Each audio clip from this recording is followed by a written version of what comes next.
Well, as much as I absolutely adore Jamar Chase, we know what a downfield threat he is. He had 3 touchdowns, 266 yards in that first matchup in Cincinnati. You know how many touchdowns, Noah, that Jamar Chase has scored since that day?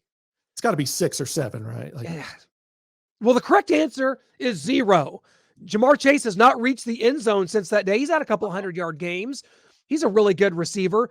But what happened on that day was what I refer to as the perfect storm of a offense that was absolutely riding a hot hand. Joe Burrow had thrown for, I think, almost 1,000 yards in 2 games, and he was absolutely at the top of his game. But he's coming off of a game, Noah, where he was sacked 9 times. The right side of that Bengals offensive line was caved in time and time again by the Tennessee Titans. The Chiefs are going to have to get pressure, and they're going to have to do it consistently. And I think this Chiefs team, for all we've seen, I think this year it has all been building to this moment. The 3-4 start, the winning 9 out of 10, the questions after the Cincinnati loss, all of that going in, having to be a 2 seed playing in the wild card round. That's beneath us, right? That's beneath the Kansas City Chiefs.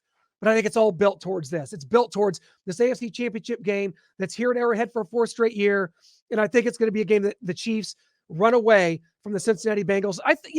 And I don't think that this is not me being flippant, not being dismissive of the Cincinnati Bengals. They're very capable. If they play the way they did in Cincinnati week 17, they can absolutely do this. But no, I think that this is going to be like the Titans 2 years ago. You felt it. The crowd felt it. The team wanted it. You wanted it. I wanted it. We all did. And it was almost willed into existence. That's what that atmosphere is going to be like this Sunday. Bengals coming in here, man, it is just going to be charged up, and I can't wait for it. This is why we watch the NFL. That's why 60 million people were watching the end of that Chiefs-Bills game, an average audience of about 42 million. 90% of homes in Kansas City had that televisions had that game on.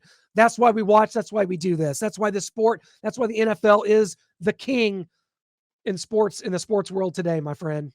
Yeah, the NFL is an absolute monster pulling in that kind of number. I mean, but that game was maybe the greatest game of all time. That's something we haven't mentioned or talked about yet.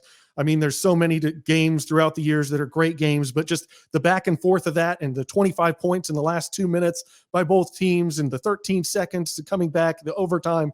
I mean, it was just sensational. I don't know how you can find a game that's better than that. Maybe you can come up with something that you feel like you can make a case for that's equal to that, but better than that, I don't know how you do it.